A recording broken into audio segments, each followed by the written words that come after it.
Hello, everyone, and a very warm welcome to this Textile Talk podcast. I'm Gail Cowley, and I'll be your host today. Joining me for this episode is Amanda Cobbett.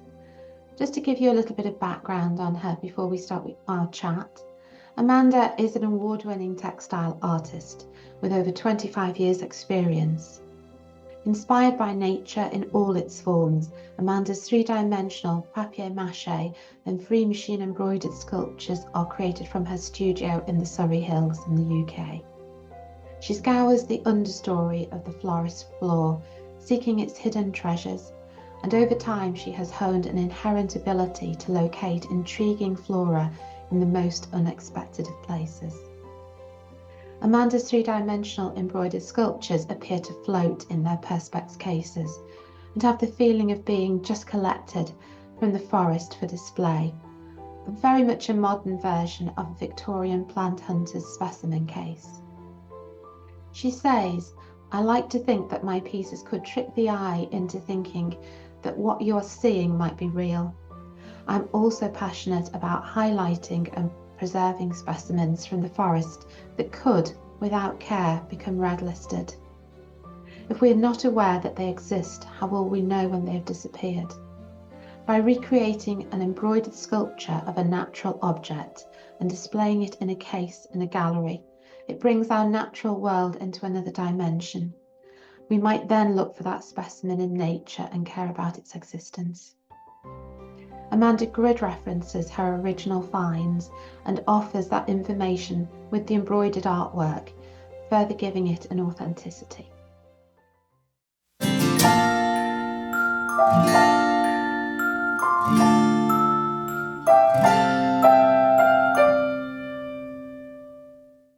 Thank you so much, Amanda, for agreeing to do this podcast with me. I do really appreciate it, and it's great to be able to welcome you to Textile Talk.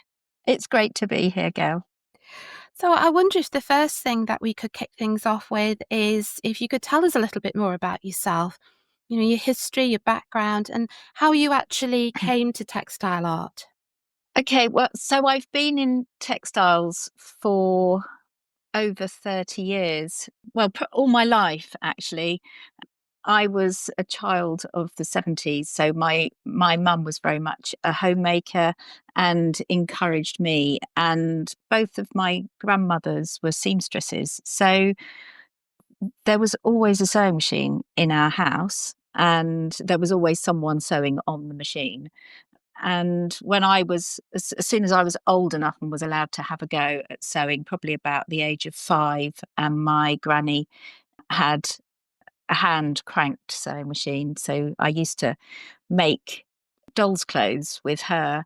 And I suppose textiles has never really left me, although I did my GCSEs. I was the first year of the GCSEs after it had changed from O levels. So all the syllabuses had changed. And I took art GCSE, and for the first time there was a textiles GCSE at my school, which I thought would be really exciting. And I think little did I know that it was still very much based on economy, home economics and homemaking. And my textile teacher was very, very strict and wanted the perfect finish on everything. But that was a good thing. I learned lessons from that, which I now apply today. So there were some good things about that. But I never thought textiles would be an actual career for me. I always thought textiles was always going to just be something that I always did. And it wasn't until probably after I'd taken my A levels. I didn't take an A level in textiles. I took art A level, art history, and sculpture A level, which was an incredible opportunity to be available, because I know so few colleges probably would offer that. But that was part of the reason I went to this college. And then went on to do my foundation year after doing my A levels, and still didn't really think that textiles was going to be something that I wanted to do more than just enjoying making. And I think, but textiles always kept coming back into my work. I would any project that I did, I would just get back on the sewing machine and incorporate a little bit of textiles. And I think it wasn't until my tutor at foundation year said, have you considered a degree in textile design that I thought, oh, okay, maybe that is the path for me. And I went to Chelsea, which was Chelsea School of Art. It's now part of University of the Arts London, and took a degree in printed textiles, but I had the opportunity to try out knitting and weaving as well, because when you take on, or when I took on my textile degree, I still wasn't sure where I wanted to specialize, but I have quite strong drawing and observational skills, and printed textiles was so much quicker. Doing print was so much quicker than doing weave and knit, which seemed laboriously slow for me. And I'm the kind of person that needs instant gratification. I need to work quickly. My mind is working quite quickly. So print really suited me. And yeah, so I did that for my degree, and then went on to be a textile designer, designing fashion and furnishing prints in for the industry. Yeah. And how did you get from designing for the industry into where you are now? Well, I designed textile prints for about 10 years, and I loved it, and I loved the pace, and I lived in London, and I loved doing it, but I missed the making part, because everything, when I was designing, everything was hand rendered, so it wasn't designed on the computer. So any remakes, any mistakes that or recolorings of, especially of a furnishing print, had to be done by hand, and it was that became quite a slow process, and it was very two-dimensional. And I suppose as a child I'd always made things, and I'd love doing my sculpture A level, and I still had the need to make, and it wasn't until I moved away from London and came back to live locally in Surrey that I realised how much I'd missed the countryside and being in the countryside. And my husband and I moved to a small cottage where we live now, which is in a little village, but we're surrounded by forest. And it felt like the right time to make that change and experiment with something different. And I was given a Bonina sewing machine by a friend of my mother-in-law, and just took off. I have no formal training in embroidery, but I think because of that, I didn't feel, or have never felt, restricted by experimenting.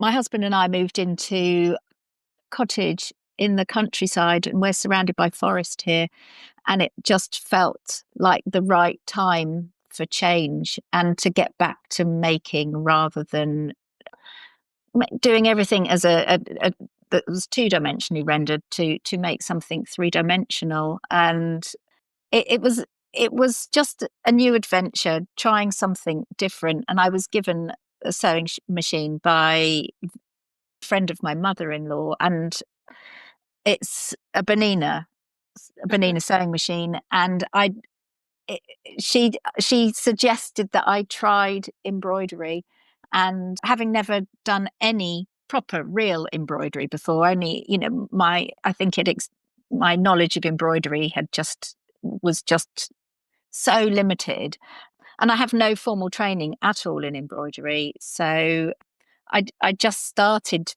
playing and seeing what I could do, and I think because I didn't have any boundaries of I didn't know that there were any rules, or if there are any rules, I suppose. And I felt that I could just experiment and enjoy the process without the pressure. And I suppose I took a couple of years away from working professionally to just take a break, but learn a new skill and discover the limitations of, or the non-limitations of, the sewing machine, and what it could bring me. And it's also something for me that I could do in a domestic environment. It's something, it's easy to take easier to take a sewing machine rather than think about, a print table and learning, printing comes with a different set of skills, but also a different set of equipment. And it wasn't something that I wanted to do. I didn't want to set up a print studio at home or continue designing at home when I could try something new and just start using my hands again Yeah. in a different way. Yeah, no, absolutely. And you do use nature, don't you, for a lot of your source inspiration? What Yeah. do you think it is that attracts you to it so much? Oh, it's been a lifelong thing. I grew up in a village. My father built our house, and he built this house in between two oak trees. So it was lovely as a child. My bedroom window overlooked one of these huge oak trees. So the changing of the season was my whole life revolved around this tree and the changing of the season and the birds and the wildlife that this tree attracted. And I spent an awful lot of time, when I wasn't inside with my mum, I was outside with my dad and my brothers, and just digging in the dirt and enjoying being outside and between these two lovely trees. And I think that's always stayed with me, that fascination of nature. And that was also something during my degree. I've always enjoyed drawing, and I think that's why I went into print. But it's about observation. So I would quite often go out for walks with my parents. That was something that we did a lot. And I'd always be picking something up. I'd have acorns and conkers and leaves and anything that I could find, and spiders and caterpillars and all those things as well. As when I was really little, I used to pick those up and explore them all the time, and used to drive my parents to distraction because my pockets were always filled with something. And it's about touching and feeling. It's about texture. Those are the things that really excite me still. That's never that childhood fascination of picking something up and feeling the texture and observing the color. And I think that probably is why the things that I make now, I'm trying to make sort of hyper realistic. In embroidery, I'm trying, Mm. I'm trying to emulate nature, but it's because it's a complete fascination of just picking that thing up and feeling it, and rolling it around in my hands to feel the texture and observing the colors of it, and really, really looking at something. Your pieces are really incredibly realistic. I imagine that the background that you have in sculpture must have helped with that, because there's an element of having to, well, create 3D pieces and knowing how you would make that happen in reality, isn't there? Yeah, absolutely. Yeah. I mean, I think that I learnt that quite young. My dad taught me, because my dad's a draftsman. So he taught me firstly how to draw in 3 dimensions. And I remember being really young and drawing a cuboid in order so I could draw a house, and that was Mm. something that I learnt really, really young. And my mum would always set up little drawing scenes for me to make, so I understood perspective and and form. Yeah. And I remember, that was something that I enjoyed doing at home with my mum and dad. They really encouraged me and my brothers to draw and observe things. And then when you've got then sculpture and you're sculpting, and now and my sculptures specialize with wood and metal, and they're not the easiest things to sculpt with because they're hard, and metal is a flat sheet of metal. Trying to make something that is 3 dimensional with that is a challenge. So you learn very quickly how to cut a shape in order to form a bowl, or how to, and then that then comes into a mushroom cap, follows the same principle. How do you sew something that's flat and then make that into something that's 3 dimensional? You've got to understand shape and how shape works, and how, if you were to flatten that shape, how, what shape would you sew before you then have to make it into a 3 dimensional Yeah. shape. And it's also those skills are learnt when you're pattern cutting, when you're making a garment, for instance, because everything is flat and you're putting that around your body. You've got to cut the shapes. So kind of understanding those skills and then being able to understand form in sculpture have been hugely helpful. I don't know that I would have been as successful in making these embroidered sculptures had I not had that experience. Yes, I can well imagine. I wonder if you could, obviously following on from that, tell us a little bit about the processes and the sort of materials and techniques that you use in your work. Yeah, if I was picking something up in the forest, and I pick up a lot of windfall pieces, I don't take things off of trees, and I don't pull things out of the ground unless that it's something that's in abundance and I know it's safe to take. And I do follow the forager's code. But if I'm bringing things back to my studio, I work directly from the object. So I don't usually do preliminary drawings, although a recent project that I've just done in Scotland where I didn't have my sewing machine, I did do some preliminary drawings because I couldn't sew. And actually I did find that did bring a different element to the work, and a deeper understanding, I suppose. And I wish I had more time to do more of that, and I don't, but I know that it's something that I will definitely go back to. But usually I would bring something back from the forest and start working straight away onto. I use dissolvable fabric, so I would take an embroidery hoop and stretch my dissolvable fabric into my embroidery hoop, and then just start with building up layers. So depending on what I'm making, I use various different techniques, and I don't always use the same technique every time, just because I like the challenge of it being more exciting for me, not repeating myself all the time. But generally I work with dissolvable fabric in an embroiderer's hoop, so stretch taut, and yeah, like I say, I build up the layers. I play around with the tension on my sewing machine all the time. I don't actually know if you're supposed to do that, but I do that. I quite often change the tension on the top in the spool and in the bobbin. So my bobbin case has a tiny little screw, which I loosen and tighten depending on what threads I'm using. And I use different thread weights, and I mix the thread weights between the bobbin and the spool as well.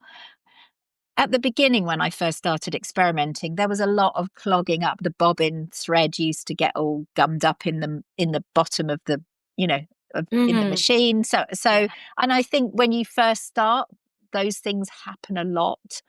And I think when you start to really get to know your machine and work out the tension of both of those threads in your machine, then less mistakes get made.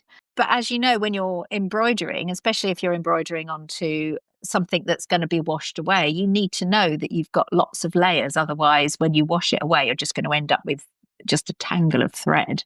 So building up layers. And so I might make one, obviously your embroiderer's hoop is not massive, so I might do some layers on one piece and then take that out and then add another piece of dissolvable fabric. And sometimes I use tearaway as well, because that gives stability, and that's really great to put underneath your project, because that also stops the threads getting caught in the machine all the time. I've got my embroiderer's foot. I have my dog feed down, so I'm feeding the needle, sorry. And Yeah. as far as you're saying that you put stitch and tear on the back, is that onto the back of the water soluble? Sometimes, yeah. Sometimes I might do something on the water soluble and then wash it away and then add the stitch and tear underneath. So then I've got a different layer. So if I'm making a piece of bark, for instance, I may start with stitch and tear and then put the dissolvable on top. So I've got two layers and then wash away, or I might just do the dissolvable first, wash it, then put the stitch and tear. And I might use more than one sheet of stitch and tear underneath, depending on how thick the embroidery is getting. I also do change my needles depending on how thick the embroidery is getting. So I start usually with a needle that you use for metallic thread, although I don't use I used to use metallic thread. I don't use it anymore, but I do find that the needle eye doesn't shred the fine threads like Yeah. sometimes like other needle eyes do. When the piece starts to build up in layers, I use either a leather needle or a denim needle, because I feel that can really pierce through the fabric, through the piece that I'm making. But you do, yeah. So I do. So I try and keep the back. Sometimes try and keep the back clean, unless sometimes the back becomes more interesting than the front. So I'm not afraid to switch over. So sometimes if I'm making something, especially if I'm making the cap of a fungi and I really like the underside more than I like the top, I will swap it. I will keep swapping it over because I'm getting similar colours on each side. So it just depends. It depends how I feel. But I don't think that you should be afraid to do that, because sometimes the underside is more interesting than the top. And that sometimes has a bit more texture as well on the underside, I find. So, but the weights of thread that I use vary from 40 weight to about 100 weight, which is really fine. Very fine, yeah. Yeah. So if I'm doing something that's highly detailed, I will use 100 weight thread in both the bobbin and the spool, just to get something that's very, very fine. And do you have a preference about which thread make you use, or will you just use anything and whatever's to hand? Well, my preference is Madeira. I love Madeira threads, just because I love the variety of colour and the fact that they have the variety of weight as well. I do sometimes use superior threads and Gutterman thread. However, I am conscious that Madeira have better eco credentials than any other threads that I've found. And I feel that as I'm making something which is emulating something from our natural world, and about, I'm sort of, it's a comment on what we have in nature, then it seems stupid not to have thought about what impact the materials that I'm using have on nature. Oh, So absolutely. yeah, so unless someone can tell me that there's better threads out there than using Madeira thread, those are the ones that I've in my research that I've done, that I thought, they do what I need them to do, but they also. And are they the cotton, polycotton, rayon? Madeira don't have a huge cotton range. Most of theirs, they have a range called Polyneon, and they have a rayon and a polyester, I think. They do a wool, but it's too thick. I've tried, I can't get it through the machine.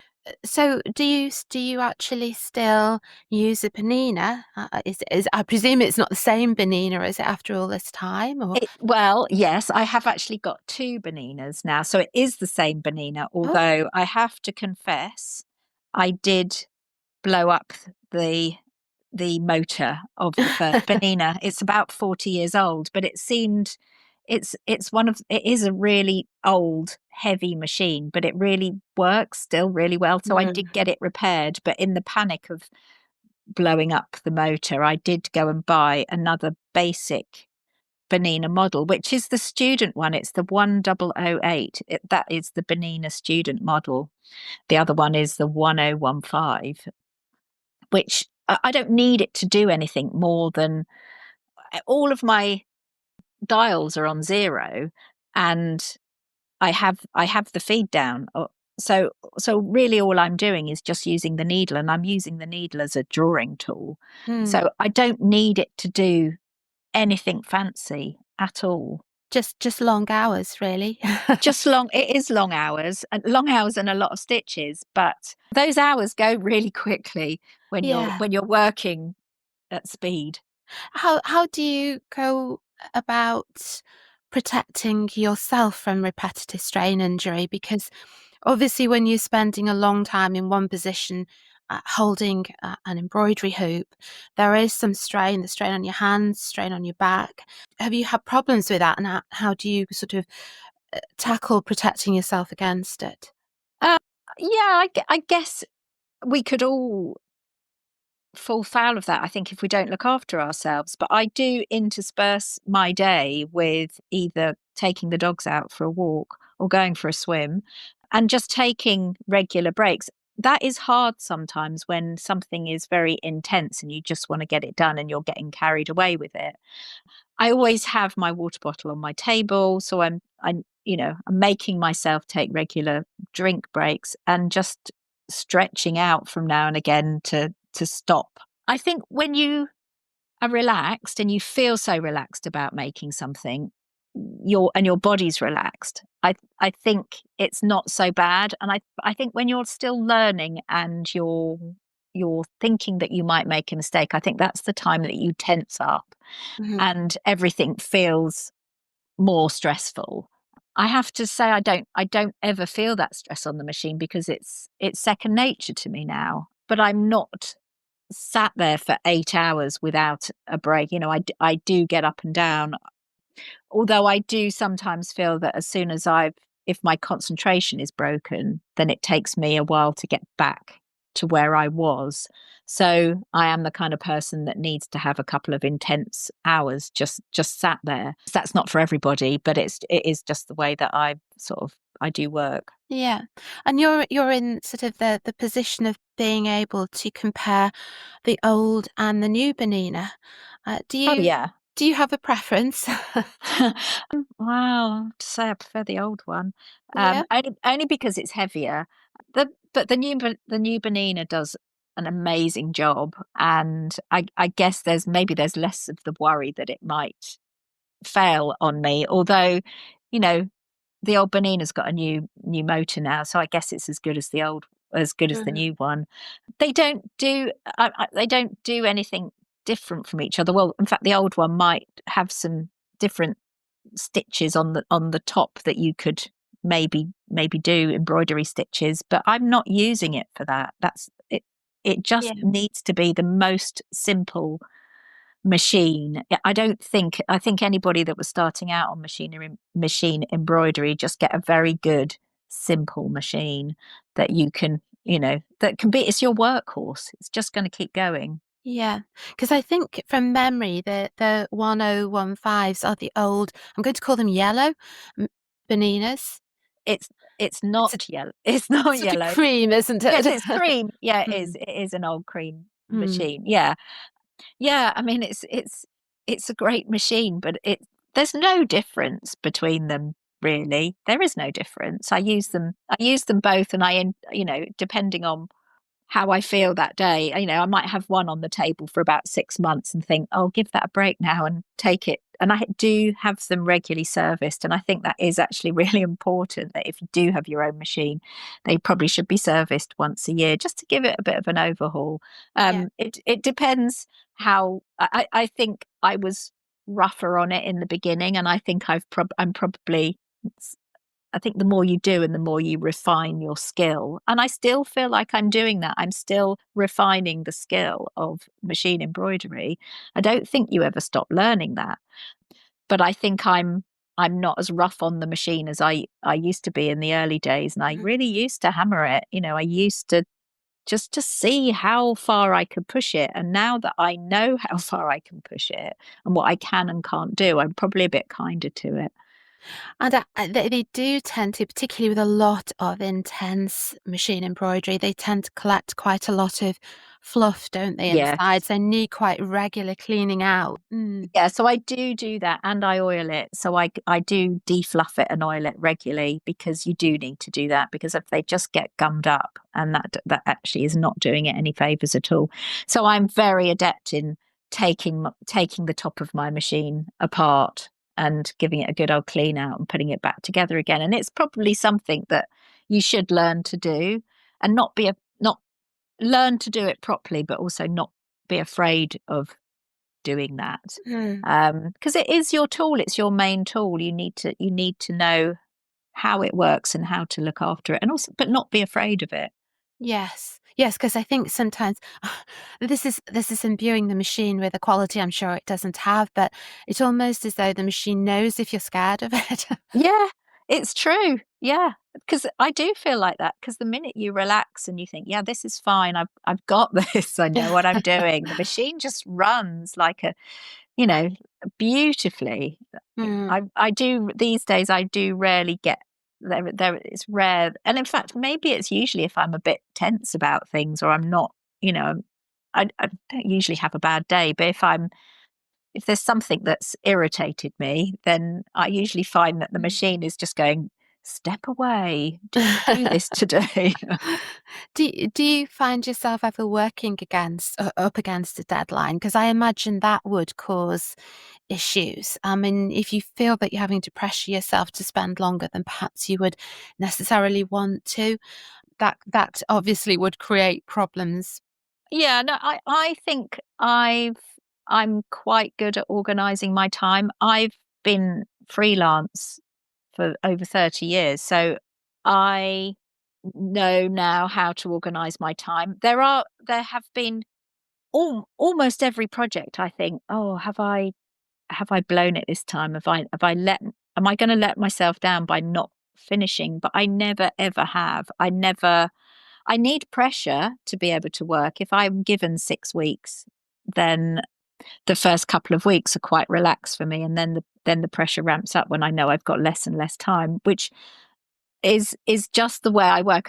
Maybe that's not the best way to work, but I do need the pressure in order to be able to do work. But also, I know after years of experience if I can actually get that done in the time, and how much time I've got to make something. And I have actually in my head, or even on paper, I have organized my time to know that I'm not going to be suddenly working all the hours on the last 2 days of a project, because actually that's when mistakes get made.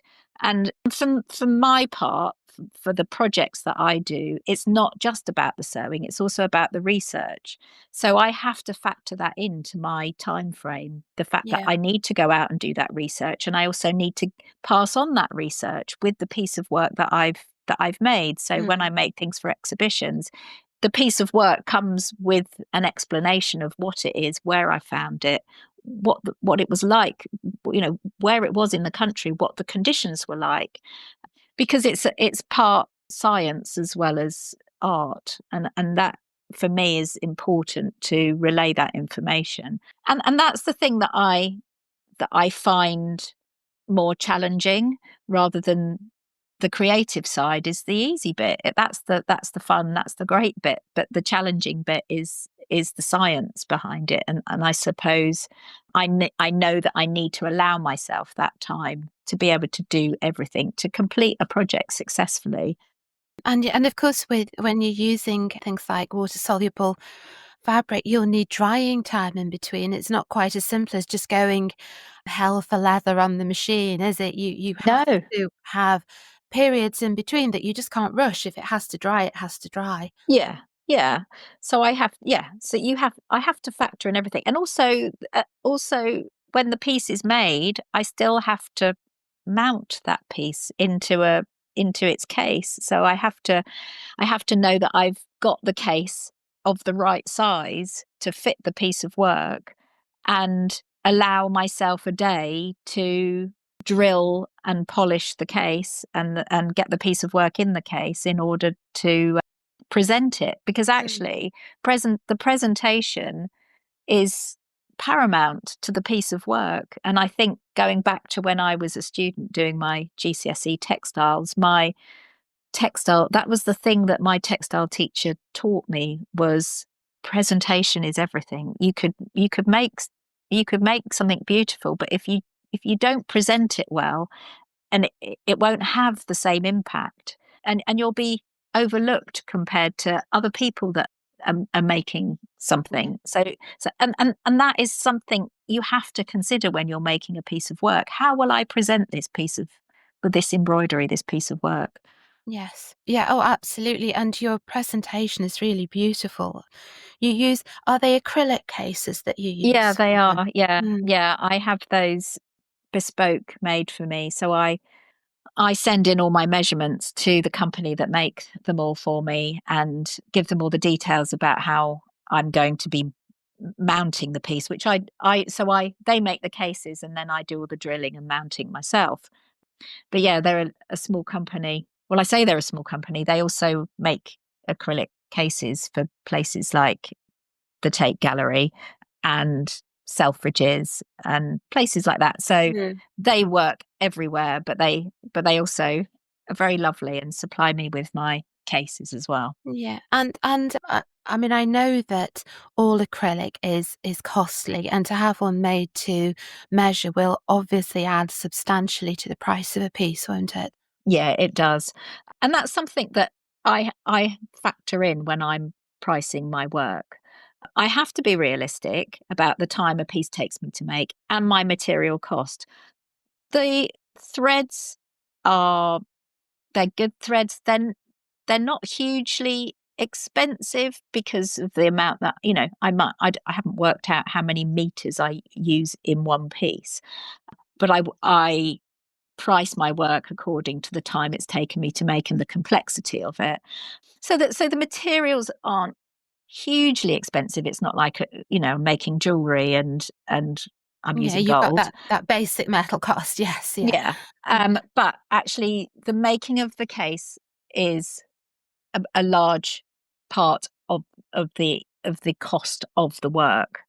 So when I'm pricing my work, then I'm I'm obviously that has to be factored in, the Yeah. cost of the case. And actually it costs almost the same to make a relatively small case as it does to make a big case. The difference obviously in the price is the cost of the material, but the man hours to make something small compared to something big is not that much different. Yeah, no, I could imagine. I mean, it's really interesting to hear you speak about being able to actually make a good estimation of the time that a piece is going to take you. That's something that as tutors here at the school, we're constantly trying to impress upon students that it's really important to check the times that something takes you, because sometimes you can be really quite wildly out. Yeah, You think, I think it'll take about this. It takes either a lot longer or a lot shorter. And those are things that you learn through experience as you yeah. go along. But you can still sometimes be surprised, can't you? Yeah, absolutely. And I think I've done enough pieces now to know how long something might take me to do, but things do catch you out. And usually, if I'm working to commission, I'll work to a budget, but I will be very clear about what that person can have within that budget.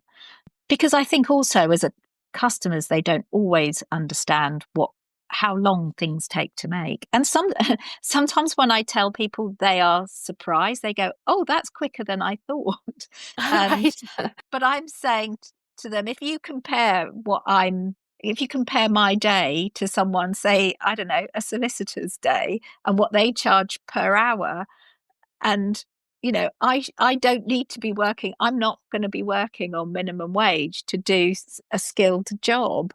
And I think we need to remind ourselves of that often, that we need to be realistic about what you charge for something. And I'm sure I make pieces and people think, oh, that must have taken her about 3 months, and I've factored in 3 weeks for it. Hmm. So but and I think, oh, that costs £2,000. That must have taken her, 6 months to make. But of course that's unrealistic, isn't it? Yeah. So the time that it's actually taken me to make is, I don't know, maybe 10 days or something. Do you feel though that there's a little bit sometimes of double standards going on, that people wouldn't go through that process of trying to even mentally estimate how long it might take. If it was, I don't know, a Picasso or a Degas, they accept that there's sort of value within the art itself. Oh yeah, absolutely, yeah. There is a Yeah. sort of almost a double standards with textiles along when you compare it alongside other types of art, isn't there? Yeah, I think it's because we always perceive textiles to be in the domestic sphere. Therein kind of lies the problem, doesn't it? Because we feel that if it's something that could be made within the domestic realm, then would it have as or should it have as much value as something that we would consider to be art? And I have this conversation a lot between what we perceive to be art. And textiles, I feel at the moment it is having its moment a bit, in a way that people are realizing that we can use textiles to tell a story and use it as equally as successfully as any other medium that is in the art sphere. Right. And I think historically we haven't. Obviously, there has been textile art historically, and I've seen some really beautiful textile art over, from hundreds of years ago. Yes. But equally, I think, I don't know, it lost its way. It lost its way for a while, and it was a domestic pursuit, and especially embroidery. And I think now that the more that it gets seen in art galleries, the more we're going to appreciate it as a relevant medium. Yes. Yeah, no, absolutely. Do you have collectors that are sort of waiting for you to produce work? Or is it that you would always work to commission, sometimes work to commission? How does your work sort of split down regarding that? So I do both. I do work to commission, and then if I have time, I really like doing projects. So I've just recently finished a lovely project which will be exhibited. Some of it has already been exhibited in sections, but now the whole collection is together in one place, and it will be exhibited as a whole, and hopefully will travel around. And then when I'm not doing exhibitions, I work to commission. Do you prefer one over the other? No, I like mixing the two, actually, because if I'm doing a project, it means that I have complete freedom to do exactly what I want. When I'm working on a commission, it's more of a conversation between me and my client. So they have ideas about what they want, and I then need to tell them what is possible and what I can make. And if they've seen something previous of my work that they really love, and they would like that, they say, I really like this, I'd like something like this. I have to be very firm with them and say, I can make you something similar, but I can't make you exactly the same. And I quite often like to go out and discover similar species. So I won't necessarily, because I like them to have that extra bit of provenance, like I have found this actual piece that I'm offering to you for sale. Also, one thing that I do with commissions is, and I don't know, it's probably not very, I don't know how professional it is or not, but I feel that if I made something that somebody really hated, I wouldn't be forcing them to buy that piece. So it's never actually happened that somebody hasn't liked it, and they've kind of trusted my judgment on the things that I've made for them. But I do feel like there's nothing worse than somebody having a piece that it wasn't what they were expecting or what they wanted. And I think the reason that hasn't happened is because I have an ongoing conversation with the person that I'm making the commission for. So it doesn't happen. But I think if anybody is undertaking commissions, then they should bear that in mind, that don't be forced into a corner that you're not happy to be in, with something that loses its integrity because you've it's not something that you could get on board with. Yeah. So I think with my clients, we always have that conversation, and they know what's possible and what's not possible. I do feel like if I did ever make something that someone hated, then I would probably be able to sell it to somebody else. And sometimes I might make two pieces and give them a choice, because I feel like, the other piece will be sold on somewhere else. It's always, it's a bit of a movable feast, really. Yes. I suppose if it's not actually desperately personalised for them, you're not obviously putting their name on it or anything like that. It's fair enough to do that, isn't it? I think it's when obviously if someone is making something that has some level of personalisation on it, then obviously it's a slightly different thing. Yeah, absolutely. And I think the things that I create aren't personal, not to that point. So the project that I've just finished was relevant to the area that I was working in. So I did a lot of site surveys and went and stayed in the area that I was that the project that I was working on was in. So it's not personalized in that way, but it is relevant to that person, because I've found those pieces in the area that they live. Yes. And that's as far as any personalization for me, the things that I make, that's as far as it would ever go. I know that we touched briefly before on the use of IT in textiles. And I think probably fair to say that during the time both of us have been in it, that has almost revolutionised, let's say, even in the last 20 years.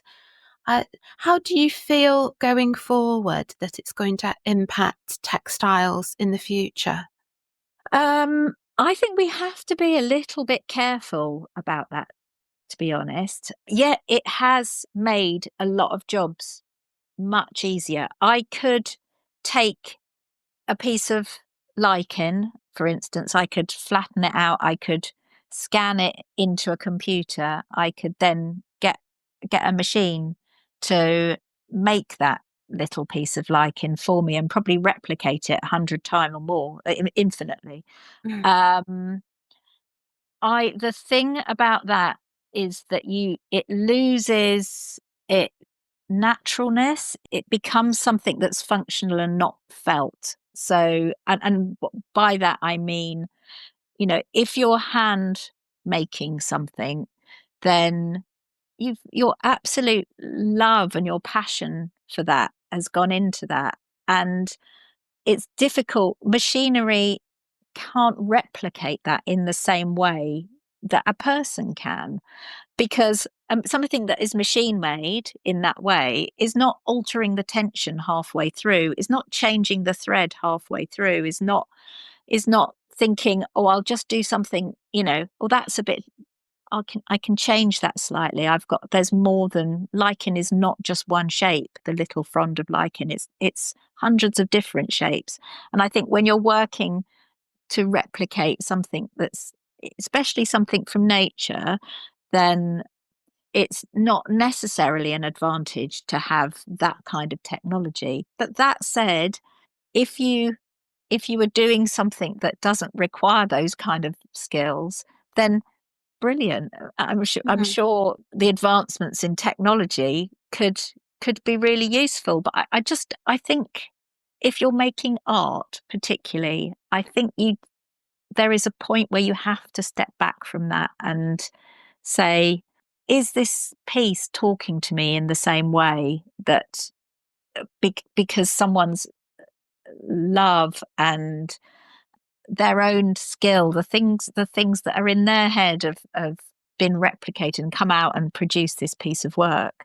Yeah, I mean, maybe I hope I'm not alone in thinking that, but No, I'm sure you're not. I think we're being faced with these questions a lot of the time, aren't we? When we think about using AI in various written things that we do, and there's so many things out there that are infringing on the human input into projects.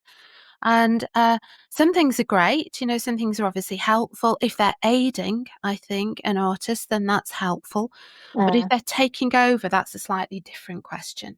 Yeah, I think there is definitely a balance there, and but I think we shouldn't stop learning. You know, we shouldn't be stuck. I'm not stuck in this is my skill, this is my machine. I'm not going to change my practice. I'm always interested in learning. I'm interested in learning about new technologies in terms of the way threads are produced, new technologies in the way that terms in the materials that I use.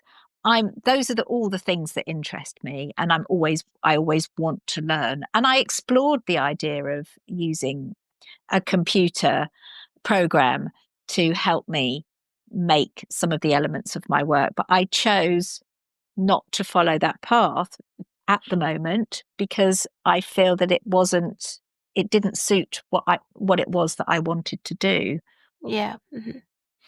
So I just wonder, because obviously your work is so three-dimensional, I wonder if you have any advice perhaps for anyone out there that would like to try and work in that way, perhaps some of our students as well, because I think people find it very challenging to work in three dimensions, particularly perhaps if they haven't had some sort of background, as you say, either in sculpture or in another way.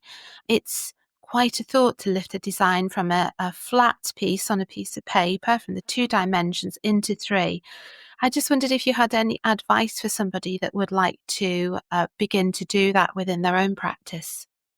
Yeah, I think the first thing to do is not start with any kind of expectation. I think you have to start with an open mind and not I don't pick up a piece of windfall in the forest and know exactly how it's going to look at the end. I hope it's going to look like the piece that I found, and and it does when I finish. However, I'm not starting. I'm not sitting at my machine with any preconceived idea. I literally start there and think, this is going to be fun. I'm going to do loads of experimenting, and during that experiment, I'm going to narrow it down to make the piece that I want to make. And I think you have to not be afraid to firstly do it wrong, secondly to experiment, and just feel free with it, and feel, I think the minute you tense up and you're precious about anything that you've made, there are so many pieces that I make and then I cut up and then I remake, or I stitch over. And that is just adding layers and layers of texture. And I think that's the key to it, really, to not think that, oh, I've put down some stitches and this will be the final piece that I'm making. You put down some stitches and then I might, take that off the machine, make something else, add the two together. It's such a it's really it sounds maybe a bit silly to say it's really a journey, but it really is, because Yeah. I'm not worrying about the outcome from the beginning. I'm as it gets more and more advanced, then you can start getting the detail in. But the beginning is really just getting some thread down Yeah. and Yeah. then work out, really hold the object that you want to make, if that's what you're doing. Hold that object in your hands. Feel, how does it feel in your hands? It's the same when you're sculpting with clay. It's like you still having to make those observations. You have to hone your observational skills. If that's something that you haven't practiced before you make three-dimensional objects, it's worth learning those skills in two dimensions first. Work out your perspectives, work out how something really does look, feel it in your hands, draw it on paper, and then work out how that works, and then just start experimenting. I use paper mache as well to give the stems of my fungi are made out of paper mache. So that is another sculptural element, getting the shapes of those right. Yeah. In order to give the piece some stability.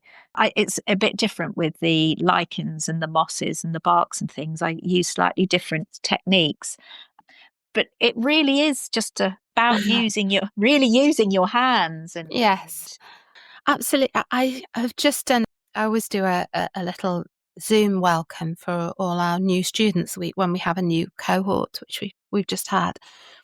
And I always say to them that how important it is to experiment. mm, I think if you lose the enthusiasm for that, mm, then in a way, I don't know where you're going to go with your practice. yeah, Um, it is really, it's vital. And I can sort of see sometimes some quite blank looks staring back at me, but I want to know how long it's going to take me. But you can't always know that from the beginning. no, It is going through a process. And I think more than that, it's being willing to engage with that process, accept that it's something everybody, whether they have very little experience, whether they have a lot of experience, they're going to have to follow a similar process, aren't they? yeah, absolutely, yeah. I think as we get older, I think a lot of people lose the art of play. They step away. I think because you have a busy life, and you think, oh, I haven't got time to, just want to get Mm, it done. I haven't got time to experiment and play. But if you don't have that in your art practice, then something vital is missing from your work. People love to see a playfulness in a piece of work. They don't necessarily, and it doesn't matter whether it's 2-dimensional or 3-dimensional textile. I think you notice the pieces that are fun, or that you respond to because they have that element of fun and play about them, rather than something. If you don't put the love into it and the fun into it, then other people don't see that either. And I think that is something that is really important. Yeah, you want mm, to know that you can complete a project, but you also, if you haven't loved every single element of, and like, that's how we learn, right? We make mistakes, and we learn from the mistakes. If we were to go through life and never ever make a mistake, then our life would not be enriched in the same way, no, because something else happens when you make a mistake. And some of those things are usually lovely, happy accidents. And I think, I think I've spent my whole life just playing, and yeah, okay, I've made tons and tons of mistakes, but I don't think, oh, that went wrong, that was a mistake. I think that was that that was something that didn't work out in the way that was not even didn't work out. It was more of a challenge. And then but I won't ever throw it away. I will leave it and then come back to it, because I know I can use it for something else. So it might not have been for the intended use for that piece that I was making. However, it will be for something else, and I'll pick that up and I'll rework on something. I literally do not throw one thing away, never throw anything mm. away, because it's always something that I'll repurpose. I can use it for something. And even if that weren't the case, you say, anybody that does that, I always feel that you learn more from the pieces that don't go as you wished than the ones that actually do right from the beginning. Because really, you've learnt nothing. You've just had your assumptions Yeah, proved correct, but you haven't yeah, really learnt anything. yeah. I always think, when I look back on some of the pieces that I've made, I always love the pieces that have challenged me in a way at the time, and I've thought, oh my goodness, I've actually managed to get to the end of this piece. And then when I look back on them, there was a piece in a recent project, and I was emulating a piece of bark, and it was from a giant redwood. So it's really textured, really, really textured piece of bark. And I'd started making it and thought, that's not the way I want it to go. So I chopped it up, and then I relaid it down, and then I did some more work to it, and then left it for a while, because I thought, no, it's not it's not quite how I want it to be. And then I did something else, and I came back to it and did some more work on it, and it was about 3 or 4 different incarnations before it became the piece that it is now. And I look at it in that case, and it is my favorite piece in that case, because just it challenged me in a different way. But I didn't give up. I kept coming back to it and going, right, okay, I know that I know it, I went on a journey with it, I suppose, and that's why I love it more than I love some of the other pieces. I mean, I love all the pieces, but that particular piece, I look at that and think, and it stands out. It stands out in that case because it was really worked on, and it was so challenging, but the end result was as I wanted it to be. I didn't Yeah. give up. I didn't go, oh my God, I've worked on this for so many hours and I can't possibly work on it for longer, and it's just going to have to do as it is, because that to me is not good enough. Just because I've worked on it for a long time doesn't mean that it's good. You know, you Um, have to be prepared to go, right, okay, I've just spent a whole day on that and it's not quite as I want it to be, and I'm not scared to chop it up. Yes. No, I fully, and I think sometimes it means more to you because you've overcome the adversity that you experienced with it. Yeah, It's sort of almost a pet project, isn't it? Because that was yeah, something that really challenged you and you overcame the difficulties to produce something lovely. yeah, yeah, absolutely, yeah. So what's next, Amanda? Have you got sort of exhibitions coming up, or have you got a book underway, something that you could tell us about that we can Oh, look out for? I'd love to have a book underway. We keep talking about it. Sarah, who is my assistant, and she does my admin, but she's also a horticulturist as well. So, and she's very invested in the same things that I'm invested in. Mm, And we keep talking about it, and we haven't yet as yet done anything about it. Although this project that I've just finished in Scotland, there is talk of maybe making something having a book or a brochure that complements it. So that is something that I need to be thinking about, and I'm working on commissions. And this work that's just finished is going to be exhibited. So at the moment, that's sort of taking up my time. There is another project which I'd like to be involved with, or I'm beginning to be involved with, which is a moss project. So that's in the pipeline at the moment. But yeah, so that's it at the mm, moment. I haven't totally stepped away from Chelsea Flower Show, and I'm considering, not obviously not this year, but maybe next year, putting a collection together this year mm. for Chelsea next year. So I haven't Oh, what completely, how lovely.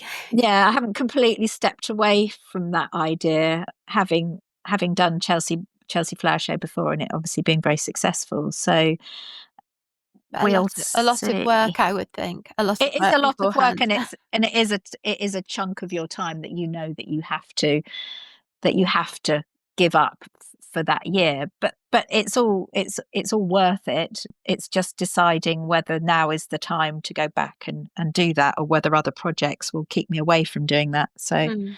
it's something that Sarah and I need to discuss, I think. And if there are any book publishers listening to this, please get in Yes. touch. Yeah, I keep thinking, I keep thinking about it, thinking, have I got, I don't even know if because people say, oh, they ask me all the time, have you got a book? And I keep saying, I don't know if what I make is something that people want to see in a book. Oh, So, I'm sure that it is, but I suppose the question to me there would be, is it going to be just a gorgeous coffee table book of all of the yeah, finished pieces, or is it going to be a how to do it book? I suppose that would yeah, be the question, wouldn't it? I think I don't know if I'm particularly interested in a how to do it book, not because I don't want to share my skills, but really because I don't know if I'm the person for the job, for that job, Mhm. to be honest. Yeah, So, I a coffee table book. yeah, maybe, or just, I don't know, something I want to involve the science with with the work somehow. And walking is such an integral part of of my life, and I feel that something like that needs to be part of, if I was to do a book, then that kind of would need to be part of it. Well, that seems like a very unique proposition, doesn't it? Going Yeah, right from the very beginning, what to look yeah, for on the walks and what to bring yeah. back and how to tackle it. Yeah. And also just reminding people to, because that's the point of the work. That's the kind of the main reason that I make this work is, okay, we're seeing this quite often in a gallery setting when we're looking at the pieces that I make. But if it then inspires that person that's looking at the work to then go out and take a walk in nature and rediscover those things in nature, then I feel like, I've done a good job. And that's part of it, really, for us to appreciate what we've got in our woodlands, and wherever it is that we're out walking, or in even in our cities, we can find little bits of nature everywhere. And the things that I'm creating, we can find those little things everywhere, but we overlook them. And we shouldn't, because actually they do an important job in the world. Yes, in the ecology. Yes, Yeah, absolutely. absolutely. Yeah. And I kind of feel that's the most, that's my important message. This is why I make these things. I'm trying to relay that message in embroidery. Mm. Well, Amanda, it's been absolutely fascinating. Thank you so much for your time today, for joining us on this episode. I'm sure that the listeners will be riveted to Oh, hear it's a more pleasure. about your work. Good. Thank you.